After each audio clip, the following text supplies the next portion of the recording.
Well, welcome everybody to the latest edition of Infection Control Matters. Brett Mitchell here. And today I'm joined by Isabel Oliveira. And Isabel is from the Centre of Health Studies and Research at the University of Coimbra in Portugal. Welcome, Isabel. Thank you. Thank you.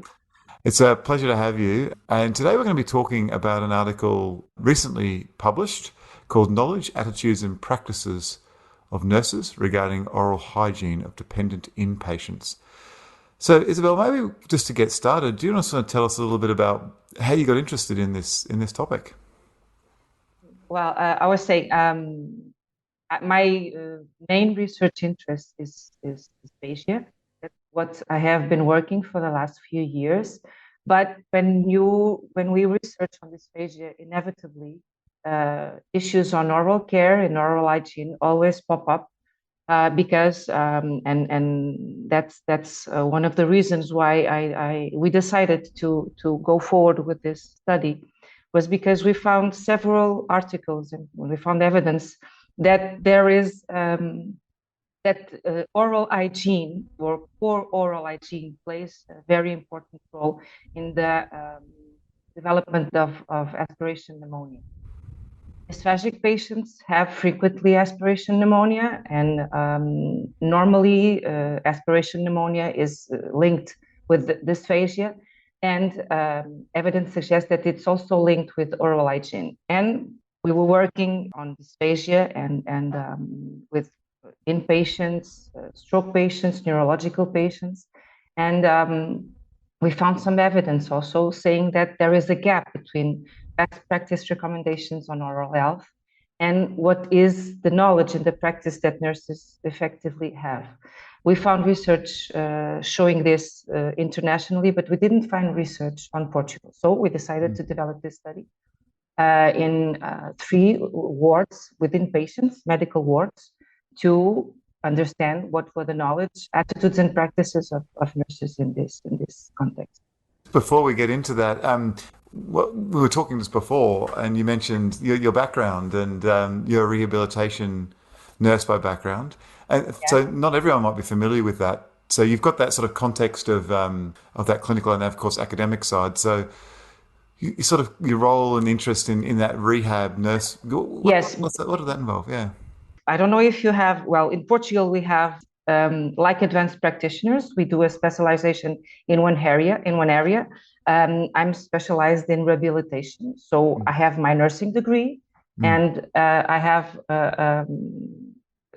post-graduation and more training on rehabilitation.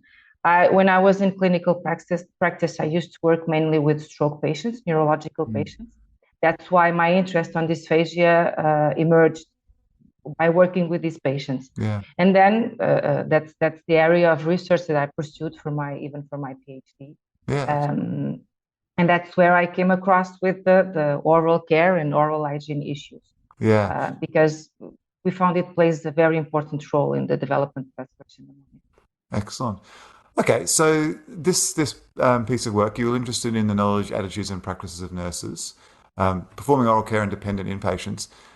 So what did you do? What was the approach to try and answer this question? It was a questionnaire that was used by Philip, a researcher, and we asked him permission to translate and validate for the Portuguese population. This questionnaire has 3 parts.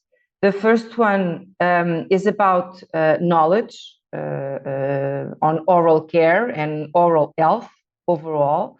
For example, it asks if the nurses can identify up to 3 diseases that poor oral health can cause in systematic diseases, for example. The second part is about their attitude. For example, one of the questions is if cleaning the oral cavity is an unpleasant task for you. And the third one asks about their practices. What kind of materials they use, how many times do they perform oral care to their inpatients in their wards, and that has a score in the final. And of course, the higher the score, the better is assumed to be the knowledge, the practice, and attitudes. What we found with our results was very similar to what was already found. We didn't have any evidence for Portugal. Sadly, we would like it to be different, but the results of our studies were very, very similar to the results obtained with the same questionnaires in other countries. And what was very worrying also in our results was that a very significant number of nurses said that they didn't have any training on oral care. That's why, and that's another story another study, I'm sorry, that will be published, I think, in a few weeks, because it has already been reviewed and already accepted for publishing in a peer-reviewed journal. Since we didn't understand exactly where the gap was, we used the exact same questionnaire with undergraduate nursing students in 3 nursing schools in Portugal. And I think I can go forward with these results. The results were very, very similar to those we found on nurses, even nurses with more than 10 years of experience. So there is a gap between knowledge, attitudes, and practices. Not only, well, of course, that this was only in our students. I think that this could be, this study should be repeated in other nursing schools, not only in Portugal, but in other countries, so that we can see if effectively this is an issue that is worldwide, if we can say this, because nursing students also had a very low level of knowledge, and the practices fell far behind what is considered the best practice. I think that research now has to focus on why there's this gap. We have to understand this gap. Yeah. Just thinking about that gap a bit more. So would you say that there was a lack of understanding about the importance of oral care and its role? No, surprisingly, what we had, our results show that all nurses and graduated nurses understood and recognized the importance of oral care and of oral health and overall health. Mm-hmm. Also, they all recognize, nursing students and nurses, and this was found also in other international studies, that nurses and nursing students consider that it is their responsibility to provide for oral care in inpatients, dependent patients, elderly patients at their care in the hospitals. But for one reason that we cannot explain, and our research did not allow us to understand that, was why is there this gap between knowledge and attitudes and practices? I think research has to aim this understanding, because I think it's very important that we understand why this is happening, because aspiration pneumonia is, well, of course we can talk, and that is the more important, quality of life, mortality, morbidity. But I think that Australia is struggling with the same issues that we are, financial issues. And Europe has spent in the last years more than $10 billion US dollars treating pneumonia per year. Pneumonia is preventable, and we now know that oral care and oral hygiene play a very important role in the prevention. Yeah. If you just take a tour around some sites with general information on pneumonia prevention, for example, for patients or for elderly, normally we see a call for vaccination.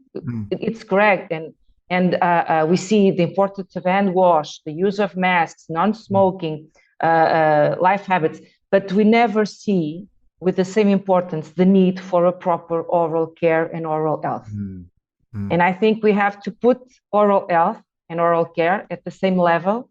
And now it's not the researcher, it's probably the nurse or the citizen speaking, that we have to put at the same level. Even in nursing homes, almost 50% of elderly people living in nursing homes will have, during their life course in a nursing home, an aspiration pneumonia. Yeah. What would be, in Portugal, for example, what would you consider to be an ideal level of frequency of oral care? Say for someone who's in a rehabilitation ward, they can probably do it themselves. So they're not, completely, dependent on everybody else. But what would you like to see as the level of frequency for oral care in a setting like that? What evidence suggests is ideally after every meal. Yeah. When that is not possible, what has proven to have the best results is at least twice a day, in the morning and before bedtime. And a simple brush with a toothpaste and a mouth. I'm sorry, I forgot the Like a mouth. mouthwash? Mm. Yes, a mouthwash with a fluoride or an oral solution, just to cleanse the mouth, is sufficient. So from your study, would you say that, well, did anything come up about nurses' concerns in their practice about the quality of the oral care products they're using or the toothbrushes they have access to? Was that explored in your study? Yes, most of the nurses. There's one aspect of oral care that nurses noticed that we noticed from the answers from the study, is that nurses find that they don't have enough time to provide correct oral care. One of the questions was, how long do you provide oral care for dependent patients? Less than 1 minute, a minute. Well, it was time. And one of the things that nurses said was that they don't have enough time to perform adequate oral care to dependent patients. Another thing that on materials, toothbrushes, and we didn't find anything that could tell us that they didn't have enough materials to perform oral health. What we found was the issue time, having enough time to provide for oral care. I think that the issue time is also related with the importance that they give to oral care.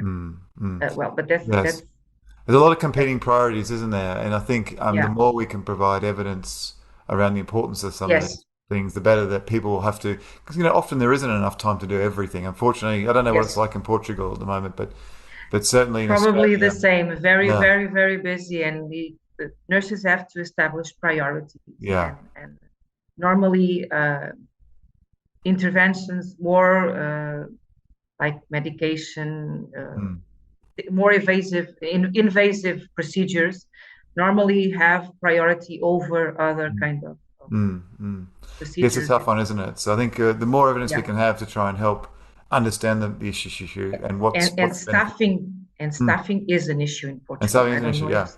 And there's lots of different models. We've seen different models of care to try and deliver this oral care. I mean, yes, clearly nurses are one aspect, but we've seen in aged care facilities, for example, use of dental hygienists and other things. So I guess there's other ways in which this care can be provided if needed too. Well, I think this is I think it's Portuguese. I think it's because I don't know how it works in Australia, but we have a national health system in Portugal that includes everything except oral care. Wow. Well, this tells us, well, it's now starting to be. We are now starting to have some providers in the national health system, dentists and oral hygiene professionals, but until a few years back, oral care and oral health was not included in our national health system. People would have to pay to access to oral health care. And I think that this also can transmit the importance, or I can probably transmit you the importance that oral health has in our country. Yeah. It's starting to change, but yes, we are it's not still too dissimilar in Australia, actually. Not too dissimilar to what you described there. Look, so I wonder, just to sort of wrap up, Isabel, what's your next steps? You started to allude to this about potentially more research in different areas, but what would you like? What have you got planned, or what would you like to see in this area?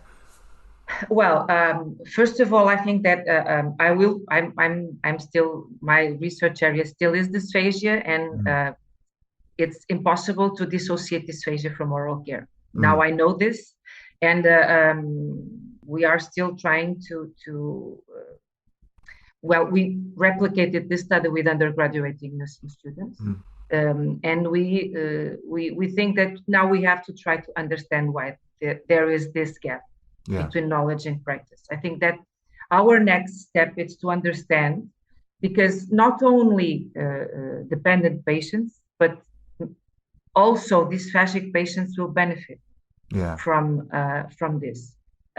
So I think that the priority concerning research in this area will be to understand the gap between what is the knowledge and the practice of nurses, because we have to be able to intervene at this level, because it will have definitely results especially for our patients and for dependent patients and for the elderly, mainly the elderly. Yeah. Look, on that note, thank you so much for your work in this area, and thanks so much for your time today. Thank you for having me. Thank you. And that's it from us from this latest edition of Infection Control Matters. Thanks very much for listening. Bye for now.